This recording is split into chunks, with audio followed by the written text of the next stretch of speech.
अरे 3 दिन से मुझे खाना नहीं दे रहे थे। घर के लोग मार रहे थे मुझे, सास ससुरे, नंदोई, ननन और घर वाला। 3-4 दिन से खाना नहीं दिया वो तुम्हारे। अब वो कमरे में जाके सो गई थी लाइट बंद करके, तो मेरे चेहरे पे एसिड के कुछ लाके डाल दिए। अंधेरा करके सो गई थी मैं। चिल्ला के उठी तो मेरे दोनों हाथ पकड़ लिए।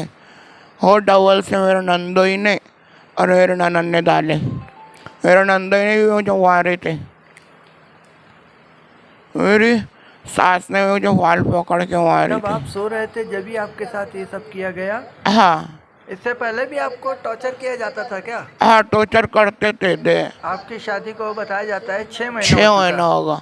आपके साथ ये कब से अत्याचार किया जा रहा था, ये आप बता सकते हैं? शादी जब से हो रहा था वो मम्मी पापा से छुपाती थी मैं।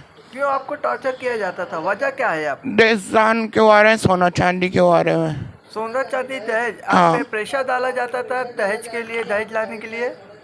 हाँ, नौकरी वाली होना था तो नौकरी वाली नहीं बोले, अनपढ़ है तो। अच्छा, आप अनपढ़ हो ऐसा बोलते होंगे, नौकरी वाले हो? हाँ, तो क्या उन्हें शादी का पहले मालूम नहीं था कि आप अनपढ़ हो या आप नौकरी वाले हो? मम्मी पापा ने बताए थे उनको, कोनो बोलते थे कि नहीं बताए थे बोले।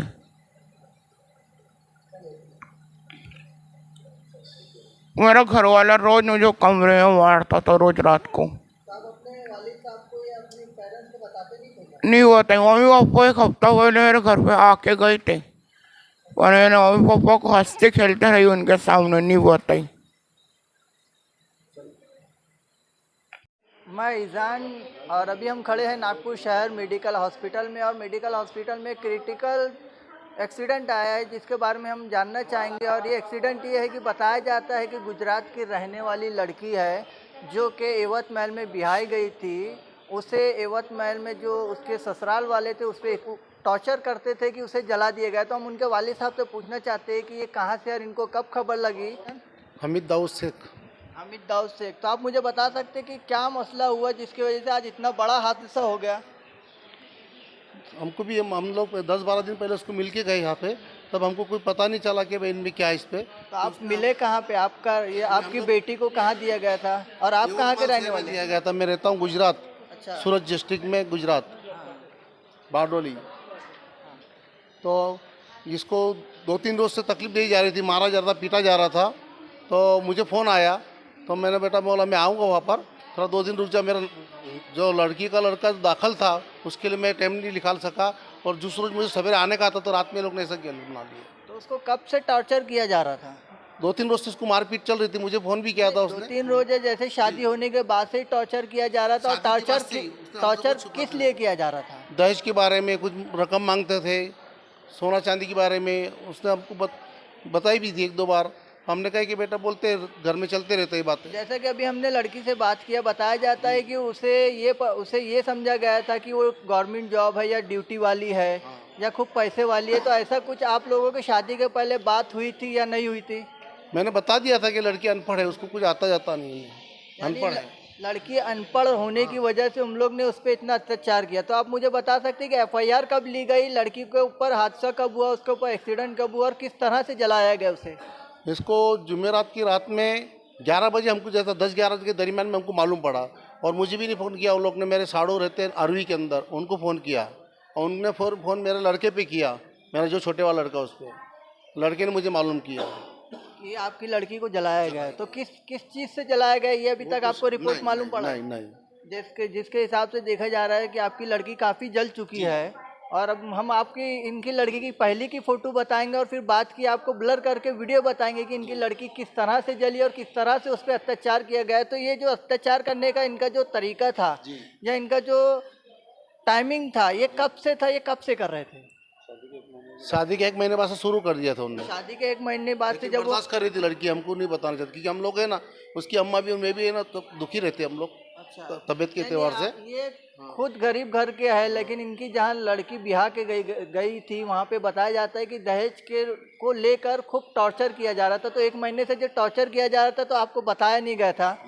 सडनली 4 महीने बाद उसे जला दिया जाता है और आपको कॉल आता है। तो आपको जैसा कॉल आता है तो मुझे ये बताइए, बताया जाता है कि उसको हॉस्पिटल ले जाया गया, लेकिन उसे उसका एफआईआर क्यों नहीं किया गया उतनी? उसको हॉस्पिटल भी लेके नहीं गए वो लोग ने।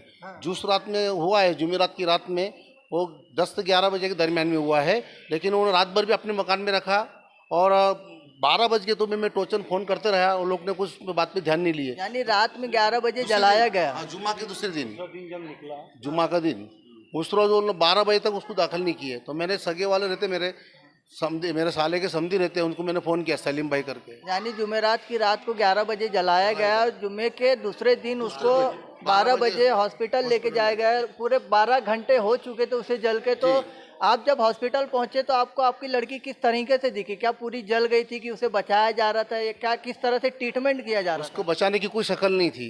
उन्होंने दाखिल भी किए तो कैंसर हॉस्पिटल में दाखिल किया। अच्छा। हाँ, और उसकी कोई ट्रीटमेंट नहीं हुआ वहाँ पर। तो आप लोगों ने वहाँ से उठा हमने सब बैठकर, हमारे जो सगे वाले रिश्ते वाले थे, समाज के लोग थे, उनके साथ में बैठ के हमने मशवरा किया और यहाँ पर शिफ्ट किया है नागपुर शहर के अंदर मेडिकल हॉस्पिटल में। तो जैसा कि आप देख सकते हैं कि एवत महल से लाकर डायरेक्ट नागपुर मेडिकल हॉस्पिटल में उसे भर्ती किया गया और इन्हें अभी तक ये नहीं पता लगा है कि इनकी लड़की जली है तो किस चीज़ से जली है, क्या आग से जली है या तेज़ाब से जली है। मगर एक गुमान लगाया जाता है कि रात में बेटी सो रही थी तो उसके ऊपर डाल दिया गया तेज़ाब। तो आप मुझे बता सकते हैं एफआईआर जैसे लिखी गई तो अभी तक कितनी कार्रवाई हुई? अभी तक कुछ कार्रवाई नहीं हो, जो आरोपी जो है फरार है। जैसा कि ये कह रहे हैं कि आरोपी फरार है, और हमने भी बात किया है जिनके पास ये केस था, जिन्होंने एफआईआर लिखा, हम उन सर से बात किए तो उन्होंने यही कहा है कि अभी तक आरोपी पकड़ा नहीं गया, अभी फरार है। तो ये एक उम्मीद लगाकर बैठे इंसाफ की कि इन्हें इंसाफ दिया जाए, इनकी लड़की को इंसाफ दिया जाए। और इंसाफ किस तरीके से चाहते हैं हम ये भी जानना चाहते हैं कि आप क्या चाहते हैं? मैं ये चाहता हूँ कि देश की कोई भी लड़की को किसी भी धर्म की हो, उसको ऐसा, उसके साथ में अत्याचार नहीं होना चाहिए, उसके साथ में ऐसा जुल्म नहीं होना चाहिए, उसको इस तरह के उसके साथ में बर्ताव नहीं होना चाहिए। तो आप जैसे देख सकते हैं एक बाप की आह जो कि अपनी बेटी के लिए रोते हुए आंसू निकल रहे हैं कि उसे इंसाफ दिया जाए।